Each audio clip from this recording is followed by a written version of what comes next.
তুমি যদি প্রচণ্ড দুঃখ পেয়ে থাকো, প্রচণ্ড কষ্ট পেয়ে থাকো, খুব মন খারাপ হয়ে থাকে, তাহলে বলবো তুমি হারিয়ে যাও, নিজেকে হারিয়ে ফেলো এক অজানা শহরে শত আনগোনা মানুষের ভিড়ে। দেখবে একটা অদ্ভুত অনুভূতি পাবে, একটা অদ্ভুত শান্তি পাবে। ভুলে যাবে সব কিছু পুরনো স্মৃতি, যা কিছু তোমার কষ্টময়, যেগুলো ভাবলে তুমি কষ্ট পাও। নতুন করে আবারও জীবন শুরু করতে পারবে, নতুন করে শিখতে পারবে বাঁচতে।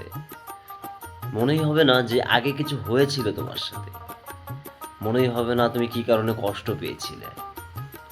শুধু জীবনটাকে আনন্দ উপভোগ করতে শিখবে। আর আসলে আনন্দ আর উপভোগ করাটাই হচ্ছে আমাদের জীবন। দুঃখ, কষ্ট, যন্ত্রণা এগুলো পুষে রাখাটা আমাদের জীবনের মূল লক্ষ্য না। এগুলো আসলে যদি আমরা পুষে রাখি, প্রতিনিয়ত আমাদের কষ্ট বই কি আর কোনো কিছু দেবে না। তাই নয় কি?